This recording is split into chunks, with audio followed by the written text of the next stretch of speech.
तो क्या आप एक इमोशनल फूल हैं?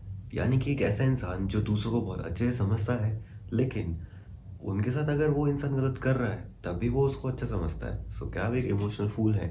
क्या आप बहुत ज़्यादा इमोशनल हैं और फिर आप छोटी-छोटी बातों में रोने लगते हैं एंड आपका मूड, आपका दिन दूसरों के एक्शंस और वर्ड्स पे डिपेंड करता है? So yes, you are an emotional fool. As Ravan said that मूर्ख वो नहीं होता जो अच्छा होता है, मूर्ख वो होता है जो कि सबको अच्छा समझता है। परेशान सबसे ज़्यादा वही होता है जो सबसे ज़्यादा अच्छा होता है, क्योंकि जो सबसे ज़्यादा अच्छा होता है उसको लगता है कि सारे आसपास के लोग भी उसकी तरह ही स्वच्छ हैं। So in today's video we are going to learn about the psychology of behaving with other peoples as they behave with you and to not be dependent of your emotions on other people, actions and words. So let's get straight into our video. ये चश्मा जो मैंने पहना हुआ है, मेरी आंखें थोड़ी सी कमज़ोर है, तो मैं ये चश्मा लगाता हूँ ताकि मैं दुनिया को वैसे ही देख पाऊँ जैसे सबकी आंखें देख पाती हैं। वैसे ही आपके अंदर भी एक ऐसी आंखें होनी चाहिए, मतलब दिल के पास एक ऐसी आंखें होनी चाहिए जो सही में वो देखे जो रियल में है। अब अगर आप एक चश्मा पहन लो और तब भी आप सही से नहीं देख पा रहे कि दुनिया में क्या हो रहा है क्या नहीं, तो फिर then yes, you are an emotional fool. So the first thing that why most of the people are dependent on other people's action and words. So the most easiest example yet exists in today's life is relationships. So आजकल की date में relationships जितने भी होते हैं may be एक ना एक साइड से डोमिनेंट होता ही है कोई एक इंसान. Okay, so like there is this girl and this boy, and maybe the girl or maybe the boy is dependent on each other, and ऐसा होता है कि छोटी छोटी बातें या कुछ ऐसा हार्म कर देता है दूसरे इंसान की फीलिंग्स को. वो चीज़ एक इमोशनल फूल नहीं हुआ एक्चुअली, वो एक डिफरेंट एरा में आ गया, लेकिन हाँ वो भी एक इमोशनल फुलनेस में आता ही है क्योंकि आप इतने ज़्यादा डिपेंडेंट हो उस इंसान के वर्ड्स पे, उस इंसान के बिहेवियर पे, उस इंसान के शक्ल पे, क्या मतलब हर एक माइन्यूट चीज़ ना आपको एक थिंकिंग में डाल देती है कि यार अभी इसने ऐसा लिखा या अभी इसने ऐसा बोला, क्यों बोला, क्यों, right.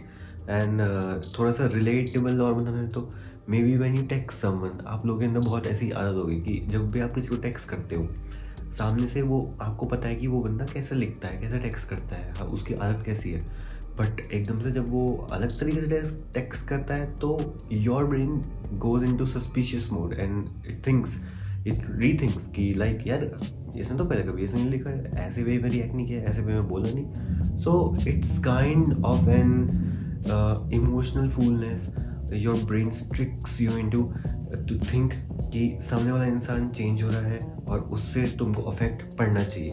And today we are going to erase this problem from our life. Now we cannot simply just delete this thing, it's not possible.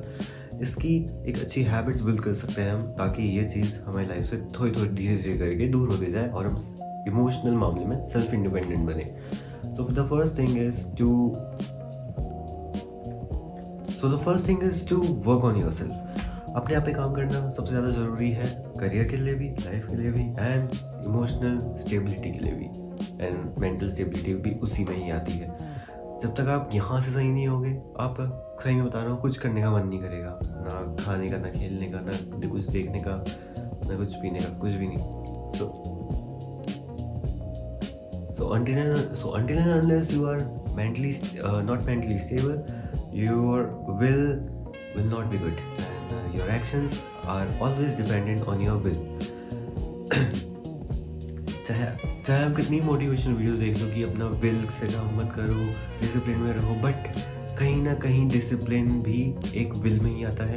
क्योंकि for example let's say I have a habit of writing every day in diary, and वो एक discipline में ही आ गया, right. It's a good habit.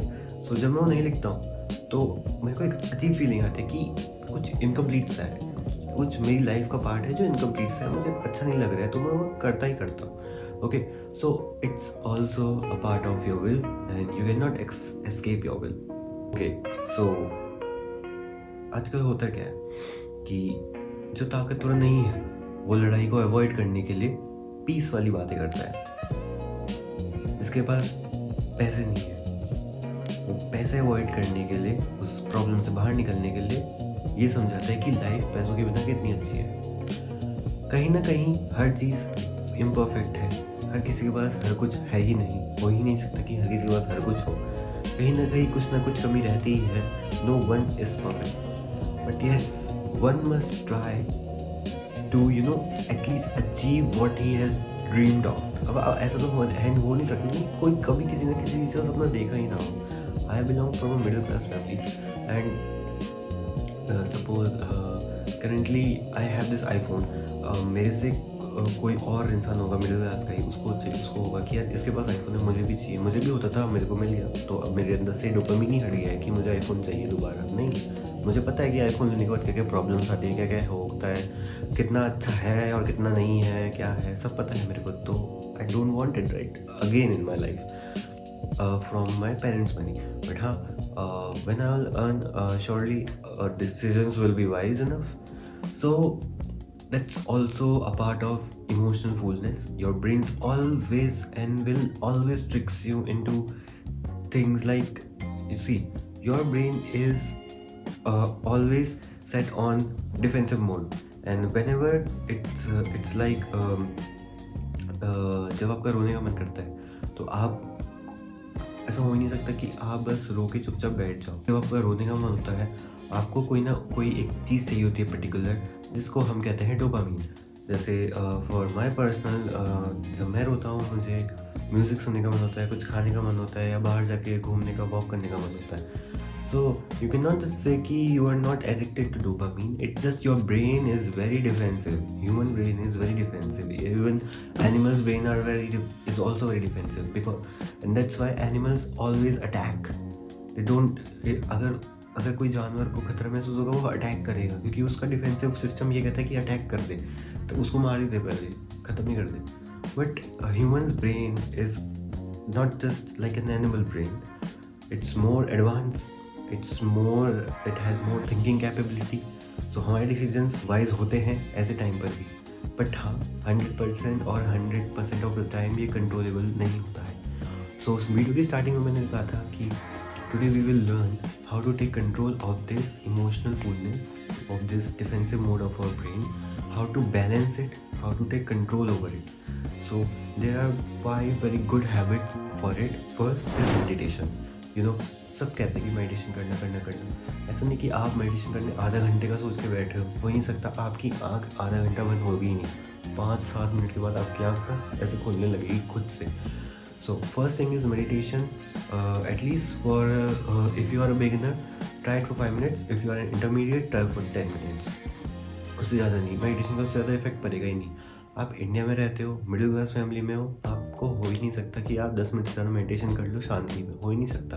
कोई ना कोई टास्क हो ही जाएगा। Second thing is good eating habits. अगर आप कच्चर पच्चर खाओगे ना तो आपका दिमाग भी ना वैसे ही डेवलप होगा कच्चर पच्चर तरीके से।